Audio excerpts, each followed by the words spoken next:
ನಮಸ್ತೆ everyone, welcome to NEET guidance. ಈ ಒಂದು ಸಮಯದಲ್ಲಿ ಅಂದರೆ ನಾನು ಕಟ್ ಆಫ್ ಬಗ್ಗೆ ಏನಕ್ಕೆ ನಿಮಗೆ ಹೇಳೋಕ್ಕೆ ಅಂದರೆ ಪ್ರಯತ್ನ ಪಡ್ತಿದ್ದೀನಿ ಅಂದರೆ, as you all know exam is approaching. ಅಂದರೆ ಇನ್ನೊಂದು 2 ವಾರದಲ್ಲಿ ನಿಮ್ಮ ಎಕ್ಸಾಮು ಅಂದರೆ ನೀಟ್ 2024ನ ನೀವು ಅಂದರೆ ಎಕ್ಸಾಮ್ ಕೊಡ್ತಾ ಇದ್ದೀರಾ, ಅಂದರೆ ಬರಿತಾ ಇದ್ದೀರಾ. ಆ ಒಂದು ಸಮಯಕ್ಕೆ ಅಂದರೆ ನೀವು ಸರ್ ಎಕ್ಸಾಮ್ ಆದಮೇಲೆ ಕಟ್ ಆಫ್ ಬಗ್ಗೆ ತಿಳ್ಕೊಬೋದಲ್ಲ, ಇವಾಗ ಏನು ನೆಸೆಸಿಟಿ ಐತೆ ಅಂತ ನೀವು ಅನ್ಕೋಬೋದು. ಬಟ್ ನೆಸೆಸಿಟಿ ಇದೆ. ಏನಕ್ಕೆ ಅಂದರೆ ಸ್ಪೆಸಿಫಿಕ್ ಕಟ್ ಆಫ್ ಮಾರ್ಕ್ಸ್ ನಿಮಗೆ ಗೊತ್ತಾದ ಮೇಲೆ ನಿಮ್ಮ ಕೆಟಗರಿಗೆ ಈ ಒಂದು 2 ವೀಕ್ಸ್ ಏನು ಟೈಮ್ ಇದೆ, ಆ ಒಂದು ಟೈಮಲ್ಲಿ ನೀವು ಯಾವ ಥರ ಅಂದರೆ ಎಷ್ಟು ಸ್ಕೋರ್ ಬಂದರೆ ನಿಮಗೆ ಸೀಟ್ ಸಿಗೋ ಒಂದು ಚಾನ್ಸಸ್ ಇದೆ ಅಂತ ನಿಮಗೆ ಅಂದಾಜಾಗುತ್ತೆ. ಮತ್ತು ಎಷ್ಟು ಮಾರ್ಕ್ಸ್ನ ಸ್ಕೋರ್ ಮಾಡಬೇಕಾಗುತ್ತೆ ಅಂತ ಒಂದು ಇನ್ಫಾರ್ಮೇಷನ್ ನಿಮಗೆ ಸಿಗುತ್ತೆ. ಮತ್ತು ನೀವು ಅದ್ರ ಬೇಸಿಸ್ ಮೇಲೆ ನಿಮಗೆ ಸಬ್ಜೆಕ್ಟ್ ವೈಸ್ ಪ್ರಯಾರಿಟೀಸ್ನ ಕೊಡ್ಬೋದು ಹೆಚ್ಚಿಗೆ ಸ್ಕೋರ್ ಮಾಡೋದಕ್ಕೆ. ಅದಕ್ಕಿಂತ ಮುಂಚೆ ಅಂದರೆ ಪ್ರೀವಿಯಸ್ ಇಯರ್ 2023ಯಲ್ಲಿ ಸ್ಪೆಸಿಫಿಕ್ ಕೆಟಗರಿ ಅಂದರೆ ಜನರಲ್ ಮೆರಿಟ್ನ ನಾನು ತೊಗೊಂಡಿದ್ದೀನಿ. ಕಟ್ ಆಫ್ ಎಷ್ಟಿತ್ತು ಅಂತ ನಾನು ತಿಳಿಸ್ಕೊಡ್ತಾ ಹೋಗ್ತೀನಿ. It will be on marks basis. All India rank ಎಷ್ಟಿತ್ತು, ಮತ್ತು ಮಾರ್ಕ್ಸ್ ಎಷ್ಟಿದೆ, ಮತ್ತು ಸ್ಟೇಟ್ ರ್ಯಾಂಕ್ ಅಂದರೆ ಸ್ಟೇಟ್ ಲಿಸ್ಟಲ್ಲಿ ಸೀರಿಯಲ್ ನಂಬರ್ ಪ್ರಕಾರ ತಗೊಂಡೋದ್ರೆ ರ್ಯಾಂಕ್ ಎಷ್ಟಿತ್ತು ಅನ್ನೋದನ್ನು ತಿಳಿಸ್ಕೊಡ್ತೀನಿ. Specifically government seat in private college ಅಂದರೆ ಇದು ಒಂದು ಗೌರ್ಮೆಂಟ್ ಕೆಟಗರಿ ಸೀಟ್ ಅಂದರೆ ಪ್ರೈವೇಟ್ ಕಾಲೇಜಲ್ಲಿ ನೋಡೋದಾದರೆ ನೀಟ್ 23ಯಲ್ಲಿ ನಮ್ಮ ಸ್ಟೇಟಲ್ಲಿ ಅಂದರೆ Karnataka ಸ್ಟೇಟಲ್ಲಿ round 2 cut off all India rank basis ಮೇಲೆ ತಗೊಳೋದಾದರೆ 80,000 ಟು 81,000 ರೇಂಜಸಲ್ಲಿತ್ತು. ಅಂದರೆ ಈ ಒಂದು ರೇಂಜಸಲ್ಲಿ ಯಾವ ವಿದ್ಯಾರ್ಥಿ ಅಂದರೆ ಜನರಲ್ ಮೆರಿಟ್ ಕೆಟಗರಿಗೆ ಈ ಒಂದು ರ್ಯಾಂಕ್ ರೇಂಜಸಲ್ಲಿ ಅಂದರೆ 8,000 ಟು 81,000 ಅಂದರೆ 80,500 ಆಗಿರ್ಬೋದು, 600 ಆಗಿರ್ಬೋದು, ಆ ಒಂದು ರೇಂಜಸಲ್ಲಿ ವಿತಿನ್ 81,000 ರ್ಯಾಂಕ್ ಇದ್ದರೆ ಆ ಒಂದು ಸ್ಟೂಡೆಂಟ್ಗೆ ಸೀಟ್ ಅಂದರೆ ಲಾಸ್ಟ್ ಸೀಟ್ ಸಿಕ್ಕಿದೆ. ಇದು ಅಂದರೆ ಆಲ್ ಇಂಡಿಯಾ ರ್ಯಾಂಕ್ ಬೇಸಿಸ್ ಮೇಲೆ ಮಾರ್ಕ್ಸ್ ರೇಂಜಸಲ್ಲಿ ನೋಡೋದಾದರೆ 530 ಟು 531.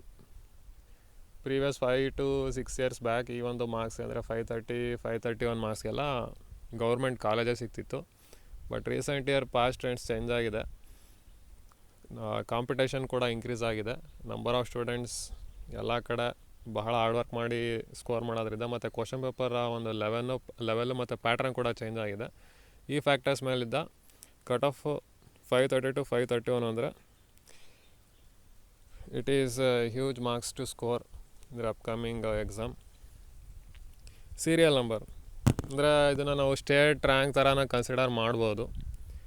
4,100 ಟು 4,200 ಈ ಒಂದು ರೇಂಜಸಲ್ಲಿ.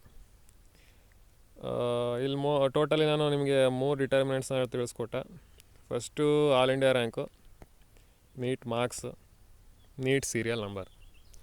ಎಕ್ಸಾಮ್ ಬರೆಯೋದು ಪ್ರಿಪ್ರೇಷನ್ನು ಒಂದು ಕಡೆ. ಈಗ ನೀವು ನಾನು ಏನಕ್ಕೆ ತಿಳಿಸ್ಕೊಟ್ಟೆ ಅಂದರೆ, you should prepare your own strategy to score well. ಈ ಒಂದು ಟೈಮಲ್ಲಿ ಲಾಸ್ಟ್ 2 ವೀಕ್ಸ್ ಫ್ರೆಷರ್ಸ್ ಆಗಿರ್ಬೋದು, ಅಥವಾ ಸೆಕೆಂಡ್ ಅಟೆಂಪ್ಟ್, ಥರ್ಡ್ ಅಟೆಂಪ್ಟ್ ಮಾಡ್ತಿರೋ ಒಂದು ಸ್ಟೂಡೆಂಟ್ಸ್ ಆಗಿರ್ಬೋದು, ಭಾಳ ಕ್ರೂಷಿಯಲ್ ಆಗಿರುತ್ತೆ ಒಂದು 2 ವೀಕ್ಸ್ ಎಕ್ಸಾಮ್ ಏನು ಕೊಡ್ತಿದ್ದೀರಲ್ಲ ಅಪ್ಕಮಿಂಗ್ ಡೇಸಲ್ಲಿ. ಏನಕ್ಕೆ ಅಂದರೆ ನೀವು ಯಾರೆಲ್ಲ ಫ್ರೆಷರ್ಸ್ ಇದ್ದೀರಾ, ನೀವು ಮಾಕ್ ಟೆಸ್ಟ್ನ ಕೊಡ್ತಾ ಇರ್ಬೋದು. ಅಂದರೆ ನಿಮ್ಮ ಮಾರ್ಕ್ಸ್ ಅಂದರೆ ಜನರಲ್ ಮೆರಿಟ್ ಕೆಟಗರಿ ವಿದ್ಯಾರ್ಥಿ ಹೇಳ್ತಾ ಇದ್ದೀನಿ, ನಿಮ್ಮ ಒಂದು ಮಾರ್ಕ್ಸ್ ಯಾವಾಗಲೂ ಯಾಕಂದರೆ 530 ಅಂತ ಲಾಸ್ಟ್ ಇಯರ್ ನೋಡಿದ್ರೆ, ಅದಕ್ಕಿಂತ ಮುಂಚೆ ಪ್ರೀವಿಯಸ್ ಎಲ್ಲ 520 ಅಥವಾ 2022ಅಲ್ಲಿ ಆಲ್ಮೋಸ್ಟ್ ವಿತಿನ್ 520 ಟು 515 ಟು 525 ರೇಂಜಸಲ್ಲಿತ್ತು. ಆ ಒಂದು ರೇಂಜಸಲ್ಲಿ ನೋಡ್ಬೋದು. 2018ನಲ್ಲಿ ಮಾತ್ರ 4 ಮಾರ್ಕ್ಸ್ ಕಟ್ ಆಫ್ ಸ್ವಲ್ಪ ಕಡಿಮೆ ಆಗಿತ್ತು. ಬಿಟ್ಟರೆ ಮಿಕ್ಕಿದ ವರ್ಷದಲ್ಲೆಲ್ಲ ಕಟ್ ಆಫ್ ಜಾಸ್ತಿ ಆಗ್ತಾನೆ ಇದೆ, 10 ಮಾರ್ಕ್ಸು. ಆ ಕಂಪೇರ್ ನೋಡೋದಾದರೆ ಈ ವರ್ಷ 2024ಅಲ್ಲಿ 530 ಮಾರ್ಕ್ಸ್ ತೊಗೊಂಡ್ರು ನೀವು ಚಾನ್ಸಸ್ಸು ಅಂದರೆ ನೀವು +20 ಆ್ಯಡ್ ಮಾಡಿದ್ರೆ ಸೇಫ್ ಅನಿಸುತ್ತೆ, ಅಥವಾ +30ನೇ ಹೇಳ್ಬೋದು. ಯಾಕಂದರೆ ಅಪ್ಲಿಕೆಂಟ್ಸ್ ನೋಡೋದಾದರೆ ಆಲ್ಮೋಸ್ಟ್ 25 lakhs ಇದ್ದಾರೆ ನಮ್ಮ ಸ್ಟೇಟಲ್ಲಿ. ಎಕ್ಸಾಮ್ ಬರೋದ ನಂತರ ನಿಮಗೆ ಎಷ್ಟು ಜನ ತೊಗೊಂಡಿದ್ದಾರೆ ಅನ್ನೋದ್ರ ಬಗ್ಗೆ ಇನ್ಫಾರ್ಮೇಷನ್ ಸಿಗುತ್ತೆ. ಆದರೆ ಇದು ಟು ಬಿ ಸೇಫ್ 560+ ಸ್ಕೋರ್ ಮಾಡಿದ್ರೆ ಸೇಫ್ ಅನಿಸುತ್ತೆ. ಅದಕ್ಕೆ ಟು ಬಿ ಸೇಫರ್ ಸೈಡ್, ಯಾಕಂದರೆ ಇನ್ನೂ ಈಗ ಟೈಮ್ ಇದೆ, ಇನ್ನೂ 2 ವೀಕ್ಸು. ನೀವು ಯಾವ್ಯಾವ ಸಬ್ಜೆಕ್ಟಲ್ಲಿ ನೀವು ವೀಕ್ ಮಾರ್ಕ್ಸ್ ಬರ್ತಾಯಿದೆ ಅಂದರೆ, ಈಗ ಬಯಾಲಜಿ ಏನಾದರೂ ನಿಮಗೆ 300 ಕ್ರಾಸ್ ಆಗ್ತಿದ್ರೆ ಇನ್ +30, ಮತ್ತು ಟೆಕ್ಸ್ಟ್ ಬುಕ್ನ ನೀಟಾಗಿ ಓದಿ 330, 340 ರೇಂಜಸಲ್ಲಿ ನೀವು ಸ್ಕೋರ್ ಮಾಡೋಕ್ಕೆ ಟ್ರೈ ಮಾಡಿ. ಯಾಕಂದರೆ it is a good scoring subject. ಈ ಒಂದು ಟೈಮಲ್ಲಿ ನೀವೇನಾದರೂ ಸ್ಕೋರ್ ಇಂಪ್ರೂವ್ ಮಾಡ್ಕೋಬೇಕನ್ನೋದಿದ್ರೆ ಮೇನ್ಲಿ ಫೋಕಸ್ ಆನ್ ಬಯಾಲಜಿ. ಮಿಕ್ಕಿದ್ದು ನೀವು ಫಿಸಿಕ್ಸ್ ಕೆಮಿಸ್ಟ್ರಿಗೆ ಎಷ್ಟೇ ಸ್ಕೋರ್ ಬರ್ತಿದ್ರು ಅಷ್ಟು ಲೆವೆಲ್ ಮೇಂಟೈನ್ ಮಾಡಿ. ಇನ್ನೂ ನೀವೇನಾದರೂ ಸ್ಕೋರ್ ಆ್ಯಡ್ ಅಪ್ ಮಾಡ್ಬೇಕು ಅನ್ನೋದಿದ್ರೆ ಬಯಾಲಜಿ ಸಬ್ಜೆಕ್ಟ್ ಮೇಲೆ ಜಾಸ್ತಿ ಫೋಕಸ್ ಮಾಡಬೇಕಾಗುತ್ತೆ. ಇದರಿಂದ ನಾನು ಈ ಒಂದು ಟೈಮಲ್ಲಿ ಕಟ್ ಆಫ್ ಮೇಲೆ ಜಾಸ್ತಿ ಫೋಕಸ್ ಮಾಡಿ ನಿಮಗೆ ತಿಳಿಸೋಕ್ಕೆ ಪ್ರಯತ್ನಪಟ್ಟೆ.